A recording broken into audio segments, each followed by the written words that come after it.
വിശദമായ വാർത്തകളിലേക്ക്. ഇടുക്കി പുല്ലുപാറയ്ക്ക് സമീപം KSRTC ബസ് കൊക്കയിലേക്ക് മറിഞ്ഞ് 4 പേർ മരിച്ചു. മാവേലിക്കര സ്വദേശികളാണ് മരിച്ചത്. മാവേലിക്കരയിൽ നിന്ന് തഞ്ചാവൂരിലേക്ക് വിനോദയാത്ര പോയ സംഘം സഞ്ചരിച്ച ബസ്സാണ് അപകടത്തിൽപ്പെട്ടത്. PA സാഗർ വിവരങ്ങളുമായി. സാഗർ, 4ാമത്തെ ആളുടെ മരണം കൂടി ഇപ്പോൾ സ്ഥിരീകരിച്ചിരിക്കുകയാണ്. ഇപ്പോൾ ചികിത്സയിലുള്ളവരുടെ സ്ഥിതി എങ്ങനെയാണ്? എന്താണ് ഈ അപകടത്തെപ്പറ്റി ഇപ്പോൾ നമുക്ക് അധികൃതരിൽ നിന്ന് ലഭിക്കുന്ന വിവരങ്ങൾ? കുട്ടിക്കാനത്തിനും മുണ്ടക്കയത്തിനും ഇടയിൽ പുല്ലുപാറയിലാണ് ഇന്ന് രാവിലെ 6 മണിയോടെ KSRTC ബസ് കൊക്കയിലേക്ക് മറിഞ്ഞ ഇത്തരത്തിൽ ദാരുണമായ ഒരു സംഭവം ഉണ്ടായത്. അപകടത്തിൽ 4 പേരാണ് മരിച്ചിരിക്കുന്നത്. മാവേലിക്കര സ്വദേശികളായ അരുൺ ഹരി, രമാ മോഹൻ, സംഗീത്, ബിന്ദു എന്നീ 4 പേരാണ് മരിച്ചത്. അപകടത്തിൽപ്പെട്ടവരെ ആദ്യം പീരുമേടിലെ താലൂക്ക് ആശുപത്രി, പീരുമേട്, മുണ്ടക്കയം തുടങ്ങിയിടങ്ങളിലെ താലൂക്ക് ആശുപത്രികളിൽ പ്രവേശിപ്പിച്ചിരുന്നത്. എന്നാൽ അപകടത്തിൽ ഗുരുതരമായി പരിക്കേറ്റ 2 പേരെ കോട്ടയം മെഡിക്കൽ കോളേജിൽ ആശുപത്രിയിലേക്ക് മാറ്റിയിരുന്നു. ഇതിൽ ഒരാളാണ് ഇപ്പോൾ 4ാമതായി മരിച്ചിരിക്കുന്ന ബിന്ദു, മാവേലിക്കര സ്വദേശിയായ ബിന്ദു മരണപ്പെട്ടിരിക്കുന്നത്. ഇന്ന് രാവിലെ 6 മണിയോടെയാണ് ഇത്തരത്തിലൊരു അപകടം ഉണ്ടായത്. മാവേലിക്കരയിൽ നിന്നും കഴിഞ്ഞ ദിവസം തഞ്ചാവൂർ പോയി മടങ്ങി വന്ന സംഘം സഞ്ചരിച്ച KSRTC ബസ്സാണ് നിയന്ത്രണം നഷ്ടപ്പെട്ട് കൊക്കയിലേക്ക് മറിഞ്ഞത്. ഇറങ്ങി വന്ന ബസിന്റെ നിയന്ത്രണം നഷ്ടമായതാണ് അപകട കാരണമെന്നാണ് പ്രാഥമിക നിഗമനം. ബസ്സിൽ 34 യാത്രക്കാരാണ് ഉണ്ടായിരുന്നത്. കൂടാതെ 2 ജീവനക്കാരും ഉണ്ടായിരുന്നതായി അധികൃതർ പറയുന്നുണ്ട്. ഇതിലാണ് 4 പേർ മരണപ്പെട്ടത്. ഈ അപകടം നടന്ന ഉടൻ തന്നെ ഫയർഫോഴ്സും പോലീസും ഉൾപ്പെടെയുള്ളവർ എത്തി രക്ഷാപ്രവർത്തനം നടത്തി. അപകടത്തിൽപ്പെട്ട ചെറിയ പരിക്കേറ്റവർ റോഡിലേക്ക് ഇറങ്ങി നിന്ന് മറ്റു വാഹനങ്ങളെ കൈകാണിച്ചു നിർത്തിയാണ് അപകട വിവരം പുറത്തറിയിച്ചത്. തുടർന്നാണ് രക്ഷാപ്രവർത്തനം നടന്നത്.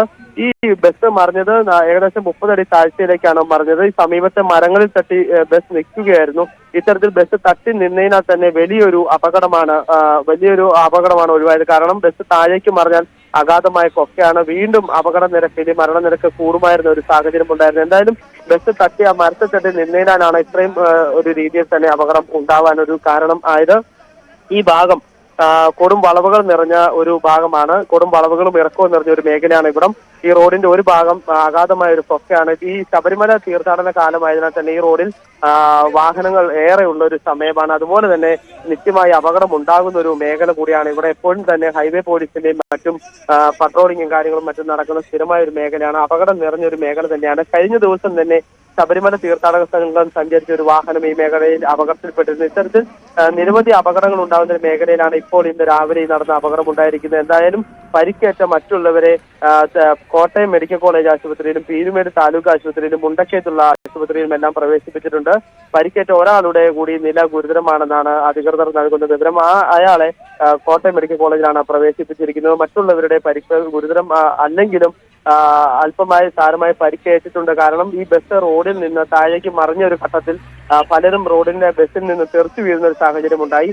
ഇത്തരത്തിൽ ബസ്സിനടിയിൽപ്പെട്ടവരാണ് മരിച്ചതെന്നാണ് നമുക്ക് അധികൃതർ നൽകുന്ന വിവരം. 3 പേർ ബസ്സിനടിയിലായിരുന്നു. ഇവരാണ് രാവിലെ ആദ്യം മരണപ്പെട്ടത്. പിന്നീടാണ് ഗുരുതരമായി പരിക്കേറ്റ ബിന്ദു എന്നയാൾ കൂടി മരണപ്പെട്ടത്. എന്തായാലും പോലീസും ഫയർഫോഴ്സും ഉൾപ്പെടെയുള്ളവർ സ്ഥലത്തെത്തി രക്ഷാപ്രവർത്തനം രാവിലെ തന്നെ ആരംഭിച്ചിരുന്നു. സ്ഥിരം അപകട മേഖലയായ ഇവിടെ അപകടം ഉണ്ടാകാതിരിക്കാനുള്ള ഒരു നടപടി സ്വീകരിക്കണമെന്ന ആവശ്യവും ഇപ്പോൾ തന്നെ നാട്ടുകാരിൽ ശക്തമായിട്ടുണ്ട്. ശ്രീജ, സാഗർ, ഈ ഭാഗത്ത് അപകടം ഉണ്ടായിട്ടുണ്ട്. നമുക്ക് കുറച്ച് വർഷം പിറകയിലേക്ക് പോയാൽ 96-ൽ ഒരു തമിഴ്നാട് ട്രാൻസ്പോർട്ട് ബസ് മറിഞ്ഞ ഒരു സംഭവം ഓർമ്മയിലുണ്ട്. ഈ പുല്ലുപാറ എന്ന് പറയുന്ന സ്ഥലത്തിന്റെ പേര് കേൾക്കുമ്പോഴേ നമുക്ക് ആ അപകടമൊക്കെയാണ് ഓർമ്മ വരുന്നത്.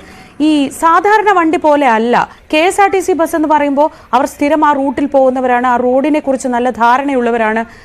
അങ്ങനെയെങ്കിൽ ഇങ്ങനൊരു അപകടത്തിലേക്ക് വഴിവെച്ചത് എന്താവാം? ബ്രേക്ക് പോയി എന്ന, വണ്ടിയുടെ ബ്രേക്ക് നഷ്ടപ്പെട്ടതാണ് കാരണം എന്ന രീതിയിലൊക്കെ ഇങ്ങനെ കേൾക്കുന്നുണ്ടല്ലോ സാഗർ.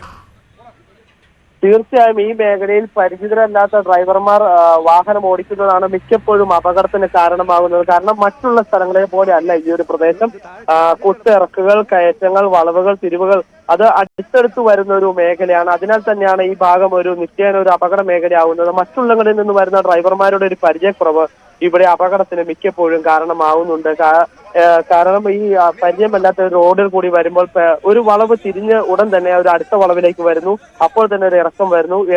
ഇടത് സൈഡിലോ വലതു ഭാഗത്ത് എവിടെ വരുന്ന വാഹനത്തിനനുസരിച്ച് ഒരു സൈഡിൽ അഗാധമായ ഒരു കൊക്ക ഉണ്ടാകും. ഇതെല്ലാം തന്നെ ഈ ഡ്രൈവർമാരുടെ ഒരു പരിചയക്കുറവ് ഇവിടെ ഈ അപകടത്തിന് കാരണമാകുന്നുണ്ട്. എന്തായാലും ഇന്നുണ്ടായ ഈ അപകടത്തിൽ ആദ്യം തന്നെ ഡ്രൈവർ പറഞ്ഞിരുന്നു വാഹനത്തിന്റെ നിയന്ത്രണം നഷ്ടമായി, ബ്രേക്ക് നഷ്ടപ്പെട്ടു, അതിനാൽ തന്നെ അപകടം ഉണ്ടാകുന്ന സാഹചര്യം ഉണ്ടെന്ന് യാത്രക്കാരോട് പറഞ്ഞിരുന്നതായാണ് അപകടത്തിൽ നിന്ന് രക്ഷപ്പെട്ട യാത്രക്കാർ നമ്മോട് പറഞ്ഞത്. ഒരു മിനിറ്റ് സാഗർ, ഞാൻ തിരിച്ചു വരാം. ആ ബസ്സിൽ സഞ്ചരിച്ചിരുന്ന ശ്രീ മോഹനൻ നായർ ഇപ്പോൾ നമ്മളോടൊപ്പം ടെലിഫോൺ ലൈനിലുണ്ട്. ശ്രീ മോഹനൻ നായർ, അങ്ങനെ ബസ്സിന്റെ പോക്കിൽ എന്തെങ്കിലും ഒരു അസാധാരണമായ എന്തെങ്കിലും ഒരു സ്വഭാവം അനുഭവപ്പെടുകയോ അല്ലെങ്കിൽ ഒരു ബുദ്ധിമുട്ട് അനുഭവപ്പെടുകയോ എന്തെങ്കിലും ചെയ്തിരുന്നോ? ഈ അപകടത്തിന്റെ സമയത്ത് താങ്കൾ ഉണർന്നിരിക്കുകയായിരുന്നോ? എന്താണ് താങ്കൾക്ക് ഓർത്തെടുത്ത് പറയാൻ പറ്റുക?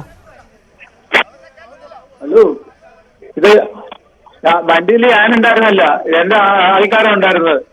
ഓ ശരി, മോഹന്റെ. ഓക്കെ. താങ്കൾക്ക് എന്താ ഈ അപകടത്തെ പറ്റി എന്ത് വിവരമാണ് കിട്ടിയത്?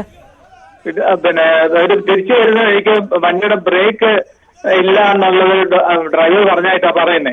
ഡ്രൈവർ അങ്ങനെ പറഞ്ഞിരുന്നു, വണ്ടിക്ക് ബ്രേക്ക് ഇല്ലെന്ന് പറഞ്ഞിരുന്നു എന്നാണോ അവര് പറഞ്ഞത്? അതെ. എപ്പോഴാ ഈ അപകടത്തെ പറ്റി എപ്പോഴാ അറിയുന്നത്? ഞങ്ങളിവിടെ 7:30 പേര് പറയുന്നത്. ഞാൻ ഇപ്പൊ തന്നെ KSRTC പോയിട്ട് അന്വേഷിച്ചു. അപ്പൊ അവരിങ്ങനെ ആക്സിഡന്റ് ആയിട്ടുണ്ട്, ചെറുതായിട്ടുള്ള പരിക്കലൊക്കെ ഉള്ളൂ എന്ന് എന്റെ നമ്പർ മേടിച്ചു വെച്ചിരുന്നു, വിളിക്കാന്നും പറഞ്ഞു. താങ്കളുടെ വേണ്ടപ്പെട്ടവരെല്ലാം സുരക്ഷിതരാണോ? ആ വണ്ടിയിൽ ഉണ്ടായിരുന്നവരെല്ലാം സുരക്ഷിതരാണോ? രമാമോഹൻ എന്ന് പറഞ്ഞേ എന്റെ പിന്നെ അതായത് വൈഫിന്റെ പിന്നെ നാത്തൂന. ഓ, അവരാണ് മരിച്ചത് അല്ലേ? അവരാ മരിച്ചത്. പിന്നെയും അവന്റെ പേര് അറിഞ്ഞിട്ടില്ല. ഇവരെപ്പോഴാണ് യാത്ര പുറപ്പെട്ടത്?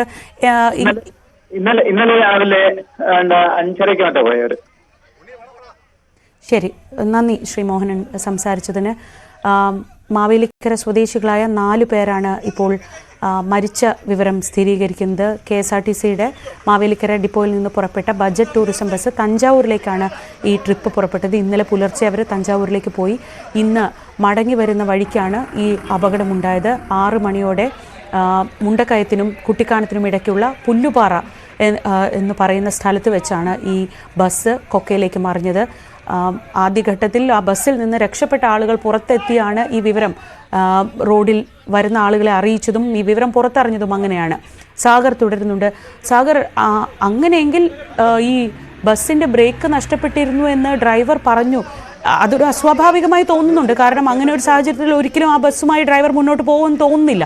പക്ഷെ ഇങ്ങനെയൊരു കാര്യം യാത്രക്കാർ പറഞ്ഞു കേൾക്കുന്നുണ്ടോ? തീർച്ചയായും ശ്രീജ, ബസ്സിൽ നിന്ന് രക്ഷപ്പെട്ട് പുറത്തു വന്നവരാണ് ഇത്തരത്തിലൊരു കാര്യം ഡ്രൈവർ പറഞ്ഞതായി നമ്മോട് പറഞ്ഞത്. കാരണം ബസ്സിന്റെ നിയന്ത്രണം നഷ്ടപ്പെട്ടു, ബ്രേക്ക് നഷ്ടപ്പെട്ടു എന്ന് പറഞ്ഞ ഉടൻ തന്നെ വാഹനം അപകടത്തിൽപ്പെടുകയായിരുന്നു. റോഡിൽ നിന്നും കൊക്കയിലേക്ക് ബസ് മറിയുകയായിരുന്നു എന്നാണ് അപകടത്തിൽ നിന്ന് രക്ഷപ്പെട്ട് പുറത്തു വന്നവർ പറഞ്ഞത്. നമുക്ക് തന്ന പ്രതികരണങ്ങളിൽ നിന്ന് തന്നെ അത് വ്യക്തമാണ്. അവർ പറയുന്നുണ്ട് ഇക്കാര്യങ്ങളെല്ലാം. ഈ ഡ്രൈവറാണ് യാത്രക്കാരുടെ ബസ്സിന്റെ നിയന്ത്രണം നഷ്ടപ്പെട്ടതായി പറഞ്ഞതും തുടർന്ന് അപ്പോൾ തന്നെ ബസ് ഈ കൊക്കയിലേക്ക് മറിയുന്ന ഒരു സാഹചര്യവുമാണ് ഉണ്ടായത്. ഇന്നലെയാണ് ബസ് ഈ മാവേലിക്കര ഡിപ്പോയിൽ നിന്നുള്ള KSRTC ബസ്സാണ് ഇത്. മാവേലിക്കരയിൽ നിന്ന് ഇന്നലെ രാവിലെയാണ് ഈ 43 പേരുമായി ആളുകളുമായി തഞ്ചാവൂരിലേക്ക് പോയത്. ഇന്ന് രാവിലെ തിരിച്ച് മാവേലിക്കര ഡിപ്പോയിലേക്ക് എത്തേണ്ട വണ്ടിയായിരുന്നു ഇത്. അതിനിടയിലാണ് ഇന്ന് രാവിലെ 6 മണിയോടെ ഈ ഇത്തരത്തിലൊരു അപകടം ഉണ്ടായത്. നമുക്ക് ലഭ്യമാകുന്ന വിവരം അനുസരിച്ച് 34 യാത്രക്കാരും 2 ജീവനക്കാരുമാണ് ബസ്സിൽ ഉണ്ടായിരുന്നതെന്നാണ് നമുക്ക് ലഭിക്കുന്ന വിവരം. എന്തായാലും ഇവിടെ രക്ഷാപ്രവർത്തനം ആദ്യ ഘട്ടത്തിൽ തന്നെ നടന്നിരുന്നു എന്ന് വേണം മനസ്സിലാക്കുവാൻ. കാരണം ഈ മേഖല നേരത്തെ പറഞ്ഞതുപോലെ തന്നെ സ്ഥിരം അപകട മേഖലയായതിനാൽ തന്നെ എപ്പോഴും തന്നെ ഹൈവേ പോലീസിന്റെ ഉൾപ്പെടെ പട്രോളിംഗ് ഈ ഭാഗത്ത് നടക്കുന്നുണ്ട്. അതിനാൽ തന്നെ അപകടം നടന്ന ഉടൻ തന്നെ ഈ സ്ഥലത്തേക്ക് പോലീസും ഫയർഫോഴ്സും അധികൃതരും ഉടൻ തന്നെ സ്ഥലത്തെത്തി രക്ഷാപ്രവർത്തനം ആരംഭിക്കുകയായിരുന്നു. എന്തായാലും മരിച്ചവര്, അപകടത്തിൽ പരിക്കേറ്റവര്, മറ്റുള്ളവർ ഈ സമീപത്തുള്ള ആശുപത്രിയിൽ തന്നെ ചികിത്സ തേടിയിട്ടുണ്ട്. അവരുടെ ഒന്നും പരിക്ക് ഗുരുതരമല്ലെന്നാണ് നമുക്ക് ലഭിക്കുന്ന വിവരം. ഒരാൾ മാത്രമാണ് അല്പം ഗുരുതരാവസ്ഥയിലുള്ളത്. അയാളെ കോട്ടയം മെഡിക്കൽ കോളേജ് ആശുപത്രിയിലേക്ക് മാറ്റിയിട്ടുണ്ട്. ശ്രീജ, ഈ ബസ് സ്ഥിരം ഈ റൂട്ടിൽ പോകുന്നതാണ്. ബജറ്റ് ടൂറിസം എന്ന് പറയുമ്പോൾ ഒരു ഡെസ്റ്റിനേഷനിലേക്ക് പോവുകയും അവിടെ നിന്ന് ആ ബസ്സിൽ പോയവർ തന്നെ തിരിച്ചു വരികയോ ഒക്കെ ചെയ്യുന്ന രീതിയാണ്. ഇത് സ്ഥിരം തഞ്ചാവൂരിലേക്ക് പോകുന്നതാണോ? ഈ റൂട്ട് ഈ ഡ്രൈവർക്ക് പരിചയമുള്ള റൂട്ട് തന്നെയായിരുന്നു? അത്തരത്തിലൊരു കാര്യം നമുക്ക് ഇപ്പോൾ ലഭ്യമായിട്ടില്ല. കാരണം ഇപ്പോൾ നമുക്ക് അറിയാവുന്നത് പോലെ തന്നെ മിക്ക സ്ഥലങ്ങളിൽ നിന്നും KSRTC ബജറ്റ് ടൂറിസം ആരംഭിച്ചിട്ടുണ്ട്. മിക്ക ഡിപ്പോകളിൽ നിന്നും തന്നെ അത്തരത്തിലൊരു ടൂർ ആലപ്പുഴ ഉൾപ്പെടെയുള്ള സ്ഥലങ്ങളിലേക്ക് പോകുന്നുണ്ട്. അത്തരത്തിലാണ്